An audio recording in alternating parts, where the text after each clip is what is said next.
Welcome back for another episode of the Currency Club. All my guests are special, but this guest is extra special because this guest is my cousin, like literally blood cousin. Yes, we have the, like, our moms are sisters type cousin. It ain't the play cousin, it's my real cousin. And he is doing great things. So he has this very unique skill set because he has experience working in government, experience leading nonprofits, experience working in the community, and then also dabbling in a lot of entrepreneurship things. So very excited to welcome my cousin to the Currency Club. What's up, AJ? What's up, cuz? Appreciate you allowing me to stop through the Currency Club and been checking out your videos and all the great work that you're doing. So definitely want to send my kudos and appreciation for allowing me to jump on today. And also the encouragement to keep growing the Currency Club. You know, I think what you have here is super important. I think what you have here is really offering your audience opportunities for best practices, encouragement, and allows them to really take something that they can move forward. So keep doing what you're doing. So for those who are listening, my name is, as you see on the screen, Alvin Alvin Hills the fourth, but I go by AJ. And the reason for that is I'm the fourth. So whenever I'm around other Alvins, it gets trying sometimes to get each other's attention. But I'm a husband, a father, a son.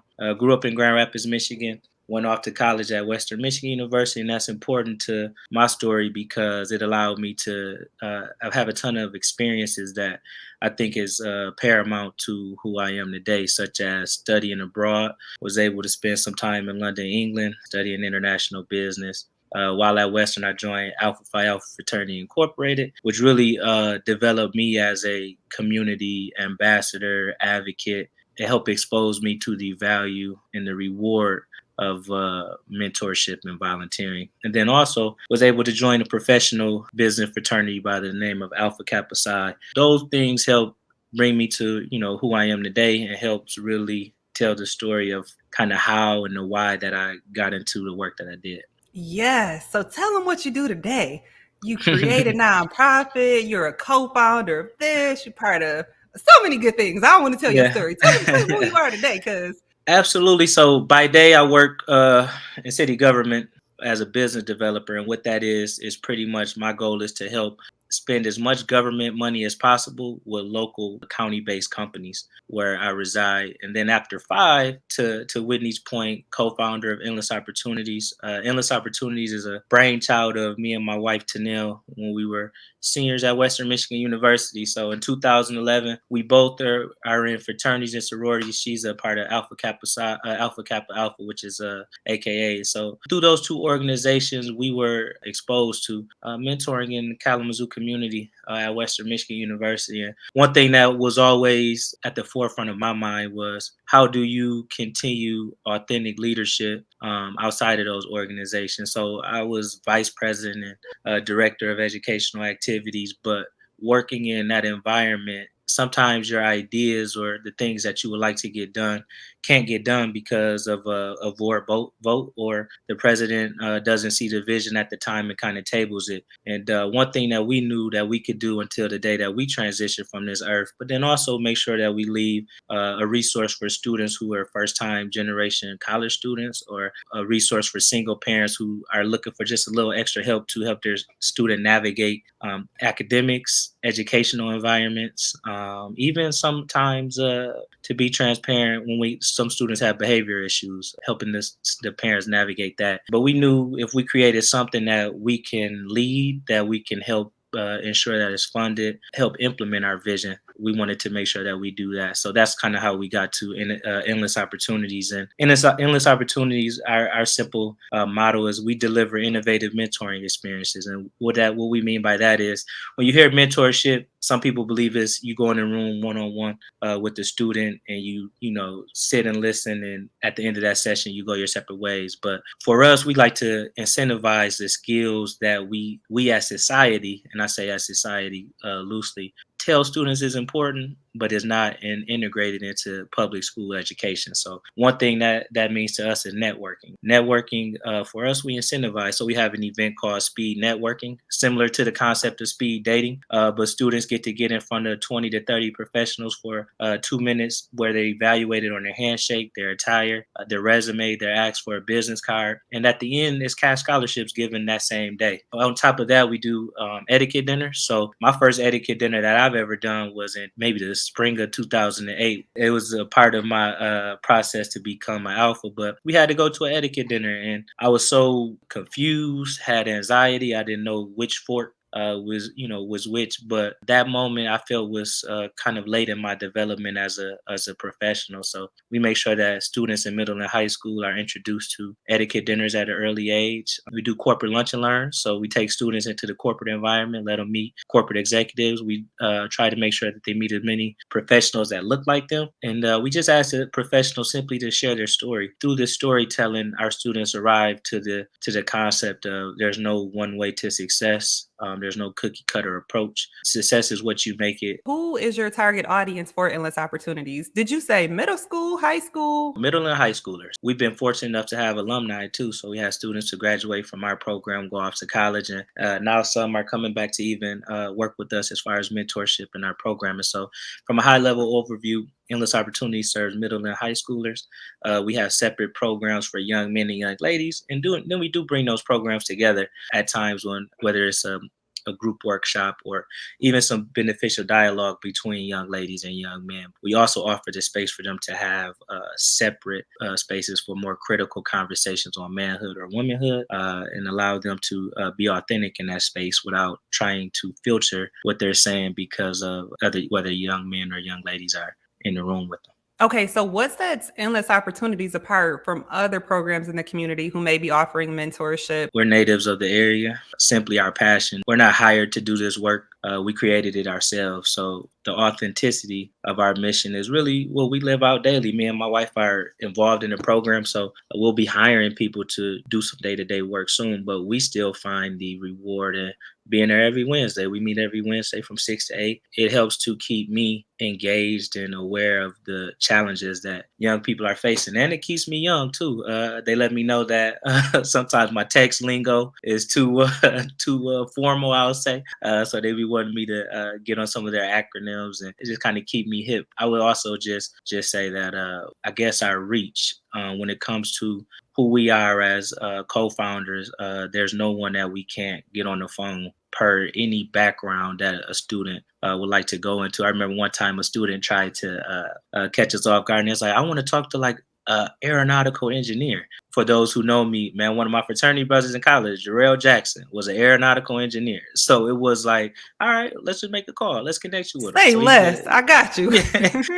we just wanted to be a connector, provide resources for the gaps. A lot of times our students will get access to good internships that could really help their development or good paid entry level jobs. So we hate to lose students to McDonald's or the grocery store or, work that they're getting paid money for, but they're not really developing skills that are critical to where their journey is taking them. So we like to make sure that they're getting relevant experiences. And for us in the area that we're in, we're fortunate enough to have a super solid network through our fraternities, our sororities, growing up family. People are super open to giving back to young people, and we like to just help connect everybody where they are in that journey, right? Like some people want to give back to young people, they just might work 2 jobs, or they just might feel like they need a little bit more coaching or training before interacting with young people, but nobody ever says no when it's simply making a connection. Okay, so what is the process for starting a nonprofit? Is it literally just filing paperwork? So the first thing you want to do is you got to get incorporated. So when you think of business structures, you have LLCs and other things, but you want to do a corporation. You want to get incorporated.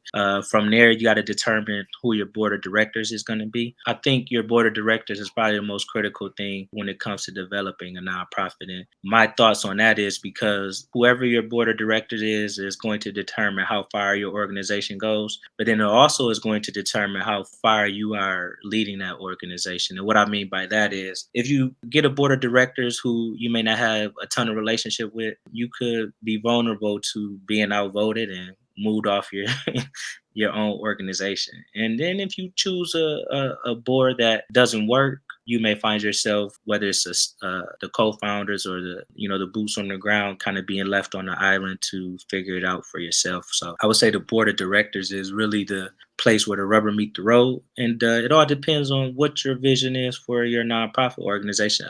For us at Endless Opportunities, it's super important that we are able to maintain our authenticity in the way that we envisioned it. Our board of directors are people that we know share that same vision. Will roll up their sleeves and do the work. We don't have the board of directors for the sake of public appeal, but we have the relationships to, I would say, leverage people in the space of advisory capacity. So that's another thing, right? So you can always have an advisory board or committee outside of your board of directors. And that could, from a structured standpoint, that could be people that you may not have as in-depth of a relationship with, but still share the passion to support what you're doing. Is there a minimum number of people required to serve on your board of directors? If so, what's Yeah. that? Beyond that, what type of people do you have on your board? Like, can you tell me some of their lived experiences or professional experiences that make them a good fit for your organization? Yeah, to establish or incorporate a nonprofit organization, you need a minimum of 3. And then per your bylaws as an organization, you can have as many as you like. So from the IRS standpoint, you got to have at least 3. The people who are on our board are Grand Rapidians, Black, and I say Black because we use the term African American in this country, but most Black people can't tell you their African roots. I identify as a Black man. I know I have some African roots somewhere, done the genealogy and whatnot, but I really can't tell you where people come from, and that's just the unique situation that most people understand about Black Americans. So mostly Black, have a mixture of men and women, so we're representative in that space. People who have healthcare experience, insurance experience, technology, criminal justice. Yeah, we try to be as representative of the people that we like to serve. You mentioned that you have to be incorporated. You said that you have to have a board. Are there any other steps? Whatever state you're in, you have to get permission to solicit funds. So it's typically in the state of Michigan, it's like, solicitation. You fill out that, it's pretty much a form, but is registering your organization with the state so you can solicit funds publicly. Best practice is always general liability insurance, no matter what you're doing, whether you're nonprofit, for-profit. General liability insurance just help protect you as another layer of protection, just in case anybody eats some bad food at your event, slips and falls, breaks their ankle. You want to be able to be protected and insured. And at a minimum, I would say at $1 million. When people hear $1 million, they're like, "Man, how much that's gonna cost me?" And it's really about $250 for the year. As long as you don't have a decorated past of filing claims and needing additional Fraud? coverage. The Yeah, scam and stuff going on, cuz? Is that what yeah, you're getting at? oh yeah. I mean, hey, man, people have a variety of things. So when it comes to that, as long as you kind of have a clear background, 250 is kind of a very reasonable rate for $1 million. And you typically won't need more than $1 million unless you're, I guess, doing more liable or risky activity. But you could definitely request more. But then you're kind of wasting money, especially if you haven't even used your insurance or filed a claim in years. Typically, you find out the best practices, how to avoid that type of thing and reduce risk. So $1 million is a good best practice. Outside of that, once you have those things, then it's really the work. How do you structure your work with systems you put in place for your organization, marketing? Then it kind of transition to traditional business functions for implementation. So you mentioned one of the things you have to do is apply to solicit funds. Let's talk about funding this nonprofit. So when you and Tanel started this, did you pay for everything out of pocket initially, or did you always have funders at the table ready to help? So absolutely, we funded ourselves in the beginning, and I think it's vitally important that any entrepreneur or visionary puts up their own dollars, because what that sends is a message to friends, family, organizations that you're invested. And for us, it came from our 9 to 5. We worked and used those extra dollars to begin to fund some of our first initiatives, like our back to school celebration, where we give away free haircuts and hairstyles in addition to school supplies. And what that organically transitioned it to is those who are willing to support you without without the 501c3 IRS designation, they will. And some hold off. And I never got mad at anybody who held off until we got the status, because the tax ID is simply as it is. It's a benefit for them. So some people waited until we got the 501c3 designation so they can write it off on their taxes.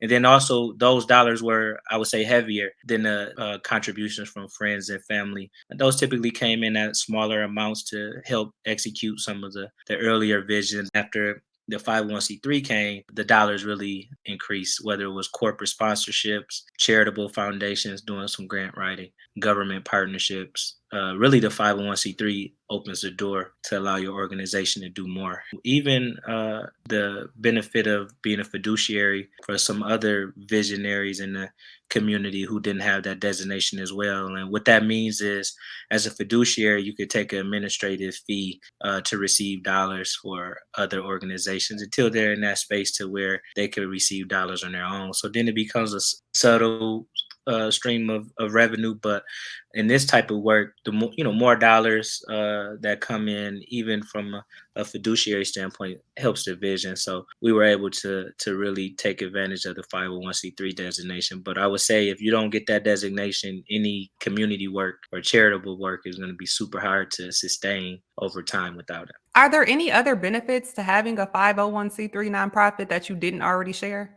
Outside of the tax deduction and fiduciary, not really. Those are typically the things that holds organizations back if they don't have it, because corporations will give, and they will give handsomely if you have that designation, because then they could show it on the back end of their taxes as contribution that drives down their taxable income on their end. And then again, being able to receive funds for some other visionaries and help them implement. All right, so let's get into the money. How do you go about getting corporations or others to donate to endless Yeah. opportunities? Well, honestly, and people probably hear this all the time, is relationships. For those who I have relationship with that sit inside corporate, corporate America, Fortune 500, or even some of our government institutions, is really the relationship, right? Anybody who giving money want to know that the money is going to be used for what you say it's going to be used for. And for me, that's simply, I would say, what we stand on. If we tell you we're going to do X, Y, and Z with the money, that's what we do. And some corporations and sponsors ask for follow-up reporting on that. But then we also like to invite them out so they could meet the students, come to volunteer events where they could join our speed networking or our etiquette dinner. And once, they typically come there, they realize that the work is the work that we committed to. And then also, let's be real, when it comes to charitable work, organizations love to look. Organizations love to show to their larger audience that they're investing in, let's be, transparent, Black organizations and initiatives and students. So once they are able to come out, we make sure that they get good photos and authentic photos, not, trying to stage something for the sake of their newsletter. But again, if they have employees volunteering, we make sure that they get photos and we send them to them. It's always a good best practice to tag or post some of those photos and tag the organizations involved for some organic PR. And typically, through those things, once you do it well the first time, most people will give again. And then sometimes you have organizations who leadership change and budgets change. So also being flexible with the organizations to not kind of take that personal, right? Once you start having a relationship with an organization and you're used to getting funded and anything changes, some people may take it personal or be offended. But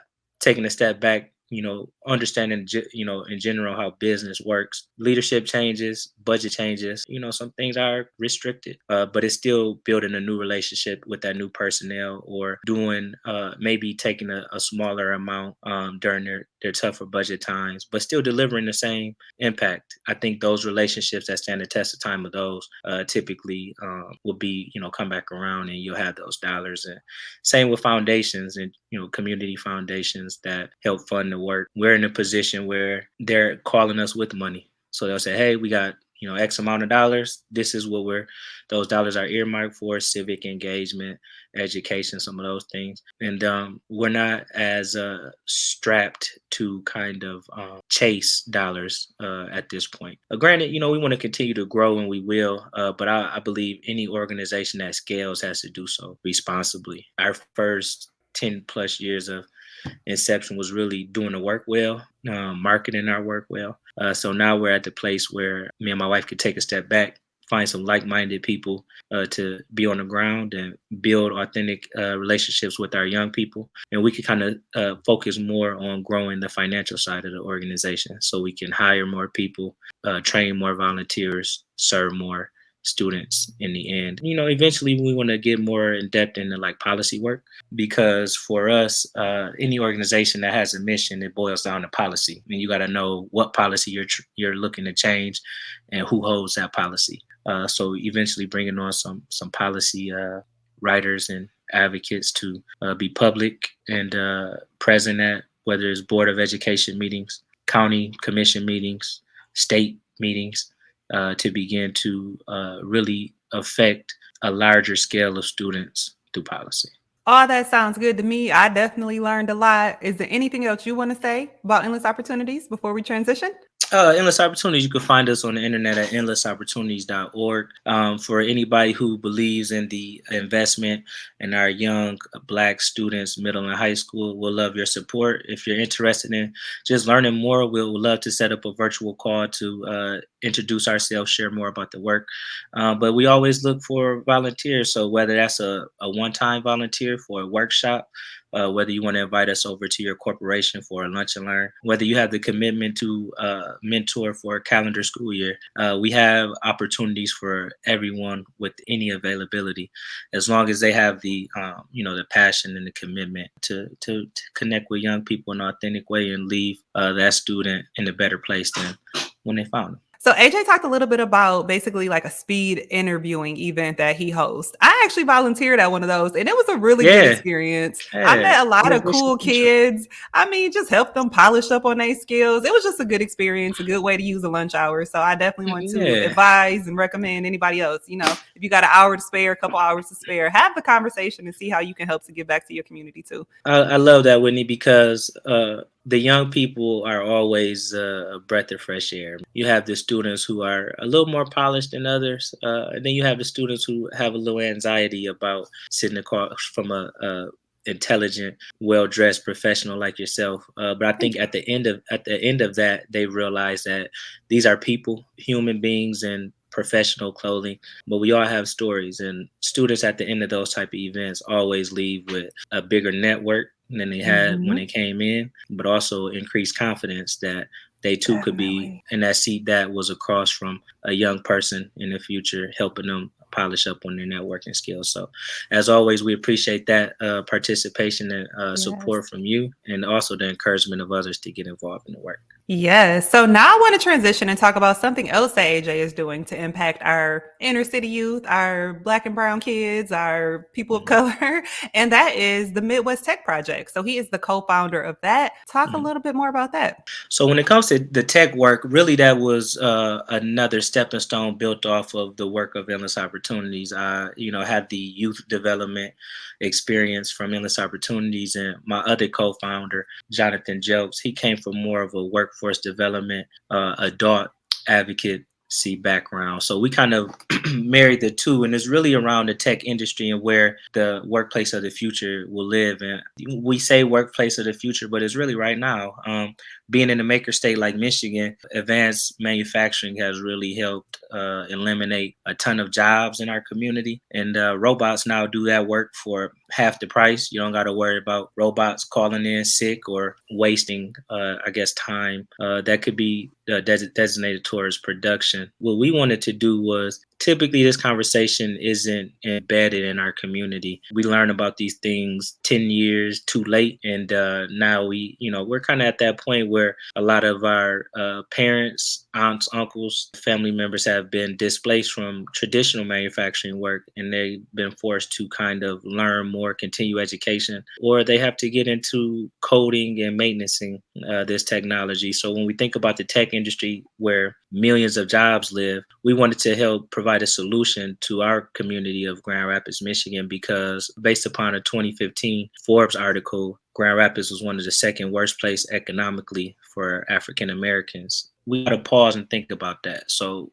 for us to be the second worst place economically for African Americans, it seems that we should be in a state of emergency, calling on all experts and private public partnerships to really help move the needle in that regard. We saw tech as a way of doing that. Technology, the tech industry offers a unique advantage for those who don't want to go the 4-year traditional college route to be a self-learner and a self-educator in technology. And then they can segue into a paid internship, entry level, and thrive in the space. But not to say that 4-year education won't advance the work that they're doing in technology, but it's not an end all be all. If you don't have that 4-year degree in computer science, you can still get into coding and programming. When it comes to information security, you don't have to have a 4-year degree to do that well. And when we think about technology, it's design, e-commerce, website building, now it's social media, increasing your digital footprint. So there's so many different subcultures under the word technology, but to be plain, there's millions of jobs, and there's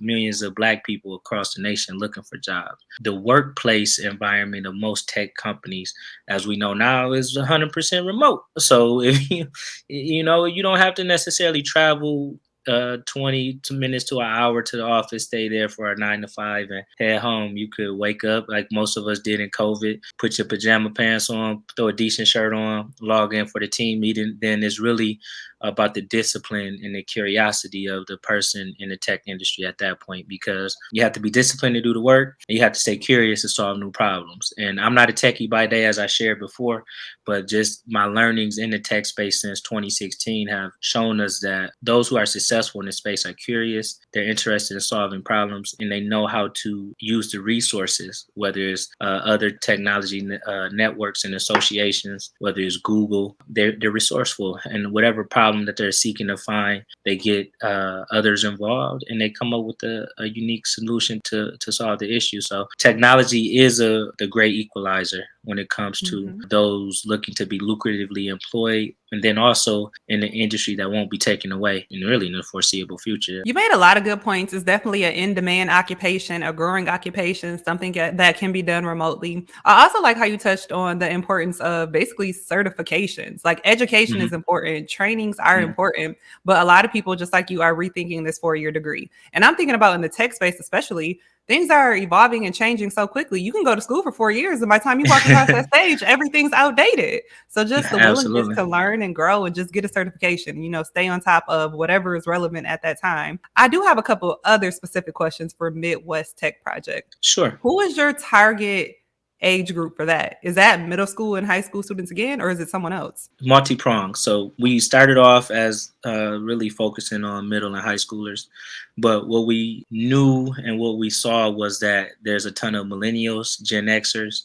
returning citizens who need new skills and access to the industry. So our tier 1, I would say, is young people, middle and high school. Tier 2 is adults, and that adults is broken down into kind of the things that I said: millennials, Gen Xers, and then we have a program called TechX, where we're looking to really help returning citizens, those with felonies, misdemeanors, who have trouble with traditional employment, sometimes due to that mistake that they made in their life. Those people who have had mistakes and served their time, they deserve the opportunity to reintegrate into society, contribute in a major way, but also feed themselves and their families, because one of the number one contributors to recidivism is lack of employment. So what we know about people who've had those experiences is they're some of the most resilient people that you can hire and bring on. That program is something that we're super excited about, because it offers a great opportunity, but before we can even get people training on technology, there's other social issues that we have to address first. So one thing that we learned was someone needs a developer environment or a tech environment. What that means is they need the laptop.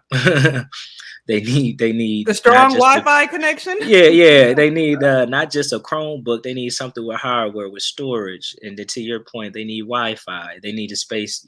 They need the space to actually do the work. And then also sometimes there's social issues, as employment at the moment, housing, those things that also need to be addressed. So when we think about the tech industry from a a 30,000 foot view. We have an industry here who's searching for new talent, and in every area, unless you're in Silicon or Austin, you're typically importing that talent. So you're going to other communities, spending dollars to go there, paying relocation fees, all of these things to get talent over to where you are. And we want to encourage local companies to grow your own. So what does that look like? We're pushing for tech companies to have some type of tech-based exposure program, and then some paid internship opportunities, and young people or millennials looking to get into the industry. In order for them to get a part of the industry, learn the skills as necessary, they need to be in the space. And every tech company has their own way of onboarding, training, those things. And what we've saw is that once they're in that space and they learn the way that that company does business, it typically leads to more of a seamless onboarding and overall healthy experience, where we look to the tech company that brought that person on and say, okay, if they're a software developer, for example, if they're not ready to develop software today, what work can they do that contributes to software development, where they can still learn, be a part of the team until they're ready to actually punch the keys that contributes to a successful software solution. So when we think about tech organizations across the nation, every organization needs a internship program, something that's organic to people of color, women, because those two cultures are grossly underrepresented in the tech space. So we always hear, especially after the George Floyd incident and continuous incidents across the nation, where organizations want to do something to help Black folks. They want to tout these $100 million campaigns and all these good things, and Lord knows where those dollars are. That's a whole different conversation right now. But they could do some things that's not as intense as that, and it's simply going to where the talent lives, investing in resource or technology hubs that kids could walk to, that parents could walk to, that elders could take advantage of, and start making an investment directly in their community, so they don't have to go to a Silicon Valley in Austin and pay the tax to get talent from there to relocate. And most likely they're not going to relocate. They're going to ask for 100% remote position, remote environment. So that has changed the industry some, but in order to meet the demand of the industry overall, we need more talent. I think we have to be innovative about the talent, and we got to make sure talent is represented, because we already have the bias of artificial intelligence. So you and me as Black folks, we already have systems that are prejudiced working against us. Yeah, because bias built in. Yeah, because we're not building them, and that doesn't get talked about enough. We don't talk about facial recognition and the harm that can do long term. In order for, I think, companies to do the right thing, be on the right side of history, they can't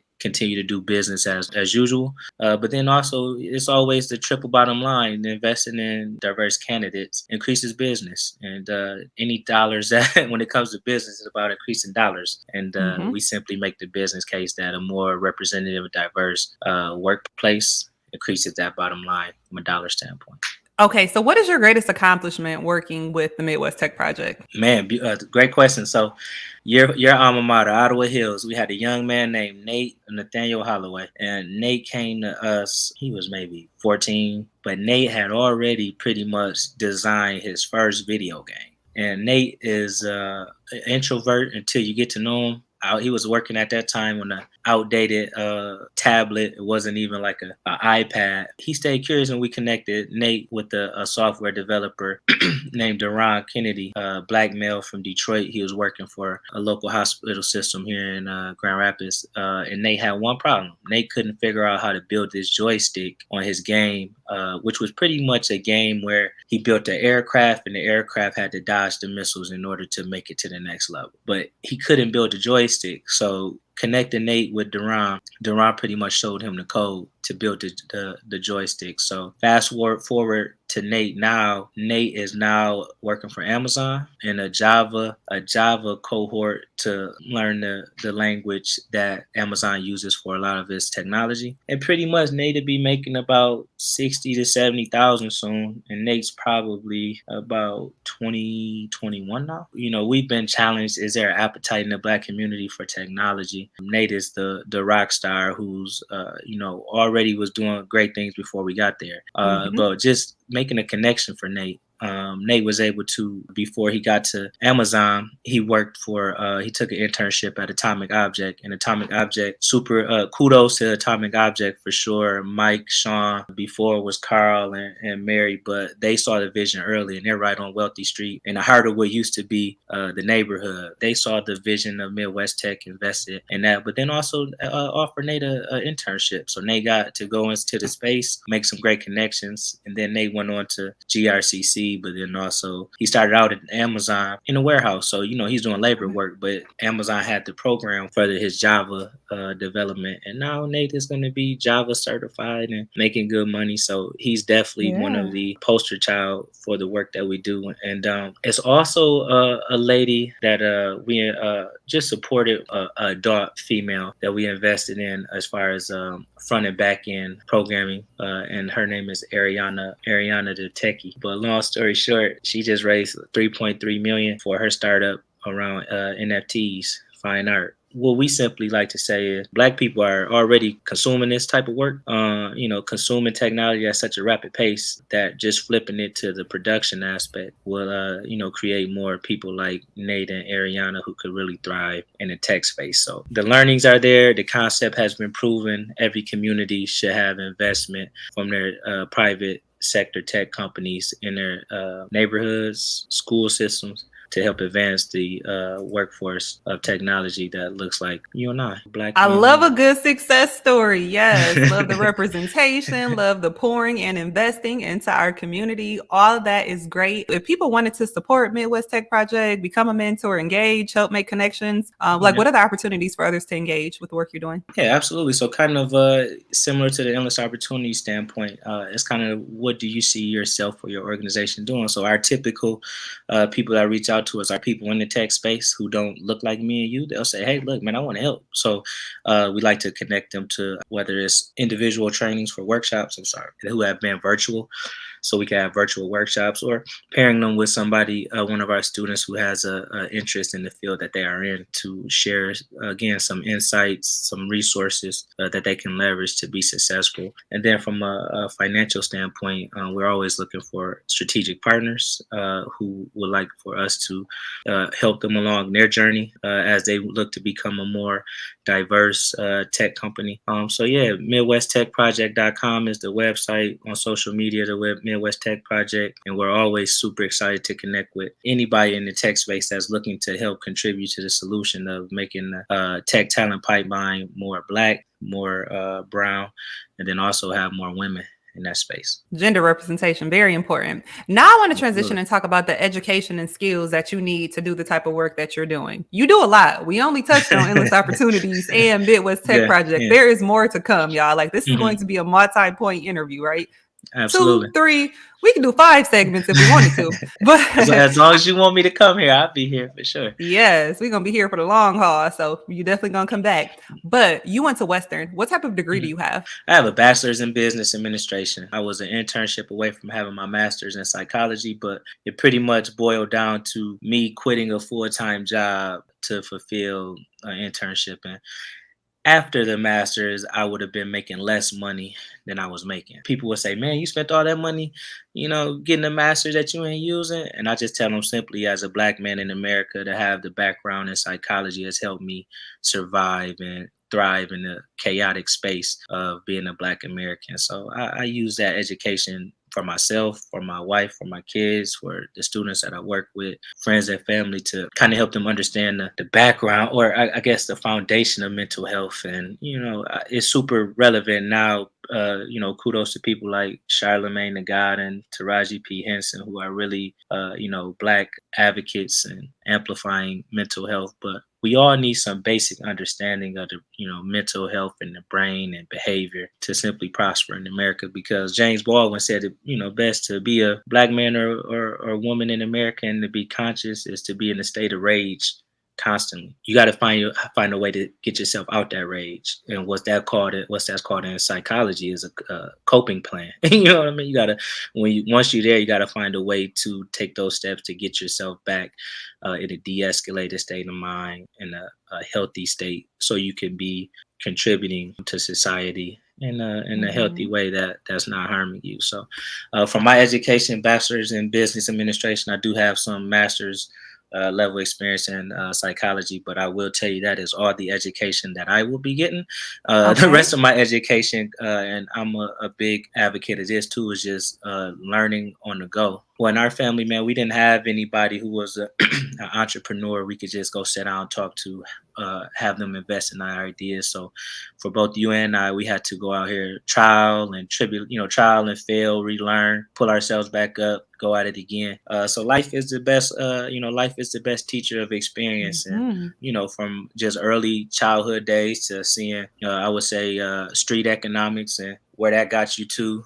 Typically, it was only, one or two ways. And neither way was a way that I wanted to go. And one of my greatest, I guess, influencers was Jay-Z, and really is for his business acumen, Hmm. partnerships, taking equity as opposed to just taking a check. Us understanding how business works, investing in ourselves so we could read our own contract, we could highlight the stuff that doesn't make sense, negotiate that to get that thrown out. Typically people pay a lawyer for those services, but then they don't monitor the lawyer, so then the lawyer is operating it all willy-nilly, or a CPA. Or you look at how Jerry Heller for NWA, he was working for Easy, he wasn't working for Ice Cube. So when Ice Cube decided to lead the group, Cube thought that Heller worked for him, but he didn't. I'm just saying all that to say, educating yourself to pay your own bills, read your own contracts, outsource only what you need to, as opposed to turning over your whole, I guess, rights, or if we're using music, for example, your masters and all these other things to be handled by a third party entity. I think with YouTube University, that's a very basic foundation, and then building your networks of entrepreneurs in a space that you could bounce questions off of, because that's really where you learn the most. People have already went down the road that they've maybe not negotiated the best, or they had their own mistakes that they learned from. And there's no new mistakes in business. People just making the kind of the similar ones that others did. So I would say in that regard, from a business standpoint, I think you should have the basic understanding of business. So maybe investing in the associates at minimum, and Okay. outside instruction is just really paramount, because that gives you an organic mentor, or organic network through your teacher and peers that you can begin to bounce questions off of, where you learn business law, marketing, finance, and again, anything that you're not the best at, that's what you outsource. But for the most part, if you're willing, you could figure the rest out. All that sounds good, because my initial question was going to be, what role, if any, did your formal education play in starting this nonprofit or co-founding Midwest Tech Project? Mhm. But you already touched on a bunch of things. So it sounds like your bachelor's degree and those master's Oh classes yeah. gave you this foundational knowledge, but then also Mhm. helped you with life in general. Well, yeah, absolutely. The education allows for you to have the basic understanding. So when somebody says something that doesn't make sense, you have a textbook, or you already been through some of the whether it's business writing, business law. You already understand, like, that don't sound right. Let me validate what they're saying, because in the world of business, a lot of people pray. They always say that some of the true goons wear a suit. And man, if from a business standpoint, if you're sitting across from somebody who isn't as savvy in business, you can either be a shark and take advantage of the situation, or if you care for that person, you'll be reasonable and you'll walk them through what they need to be. But when we think about our culture, we was preyed on. You go to a label or some of these Mhm. organizations, and you start trying to negotiate the bare minimum. They're not going to tell you, what you really could be negotiating, and how you really could walk out of here and create generational wealth for yourself and your family. They're like, hey, I could keep, I could keep most of this guy's money on my side. And you got to understand what you're dealing with. So my formal education positioned me with the network to, for any red flag that came up, I could call somebody, or I could validate it. And if it, didn't make sense, then that's another conversation for whatever that current deal or business situation that was on the table. So let me jump in here and talk about how people are taken advantage of. People of color and women especially are still taken advantage of, whether it's in the Mm-hmm. music industry, entertainment setting, or just everyday life for Mm-hmm. jobs, right? Corporate Absolutely. America, even outside of corporate America. So obviously I work in diversity and inclusion. I tell y'all that on half the episodes. AJ Yeah, also has no doubt. experience in Yeah. diversity and Mm-hmm. inclusion. But when companies do a wage analysis, if ever doing a wage analysis, they often find that the white men are paid more than anybody else in the organization. And obviously, depending on who you ask, the percentage will look a little bit different in each organization. But part of that is because number one, we taken advantage of. Number two, Mm-hmm. systemic things. But number three, most people of color and women do not negotiate their salary. Like they just Yeah. take whatever's given to them. So the whole Mm-hmm. point of my story is Yeah. you are in a position to have these conversations, to ask for what you feel like you're worth. And if the company is not willing to give it to you, leave because somebody Yeah. else will. And I know that's Yeah. easier said than done, but I just feel like in 2022, you need to Yeah. know your worth. You need to be Yeah. willing to walk out the door. You need to be able to develop a skill set that will get you to where you want to be in life. Because we talked about a lot in this interview, and there's more good stuff to come. But what you want to No, say, cuz? I think you hit on something that's super important, like the Great Resignation. Right, over the last 2 years, you have people fleeing the workplace, and that's really left organizations clamoring for where their next, workers gonna come from. But I think what it did was reset the algorithm to where employers now understand that they only go as far as their personnel, where they feel like they could, really take advantage of people before. Is people are awakening to the point where they have leverage, and now you got employers just with tons of job postings, business disruption because they have people leaving. So I think to your point, you got to like you said, you got to know your worth. Please negotiate, negotiate, negotiate. To play devil's advocate, you got to deliver a skill or a service of value. You can't go in there thinking that you're irreplaceable if you're really replaceable. And That's a good point. I'm happy you brought that up because I'm over here empowering people. Some people don't even got a well, skill set to do a basic job. So you're right. That's man, a good point. I That's a tell good you point, what, cuz. man.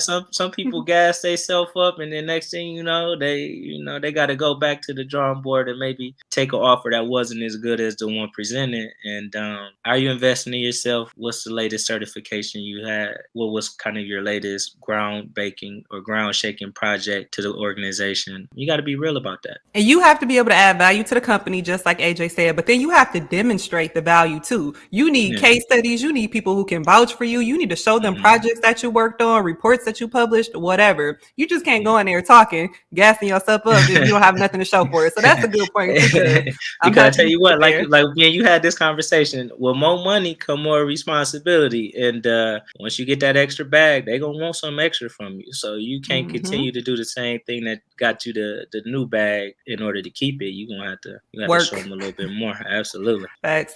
Beyond what you already shared, are there any other skills that you think will make a person successful in running a nonprofit or, running any business? Yeah, interpersonal skills, period. Like, can you relationship build your nonverbals? Whenever you're talking across from somebody, you got to be able to check your nonverbals because sometimes people say some crazy stuff. And is it going to be written all over your face when you hear it, or can you hear that, process it, and then communicate or articulate? Either for clarity or a rebuttal that is based in facts. Like a lot of times we get emotional in the workplace, but the workplace is no place for emotions. It's all facts. And if you have all facts, you'll do great. If you're basing it around emotion, now people going to pretty much learn how to push that button, and then they're going to get you out the way because you're going to be so emotional that they're going to know how to steer you right into, some waters that you're not able to swim in. And now you're a non-factor. Another thing is I'll say is don't expect friendship in the workplace. Like you go to like a lot of people think that people are their friends in the workplace. So, somebody come sit down across from you, they gossiping, and then you just start gossiping with them. Next thing you know, they done went to the leadership with your exact words or your exact email, and they get you out the way too. Like you used to hear the term corporate America is cutthroat. It is. My philosophy for why it's cutthroat. Some people only have one income. So in order to protect that one income, they'll do whatever they need to for the security of themselves and their family. I'm not saying that they're wrong for doing that, but people who have more than one income approach the workplace different. They don't just accept what they're given.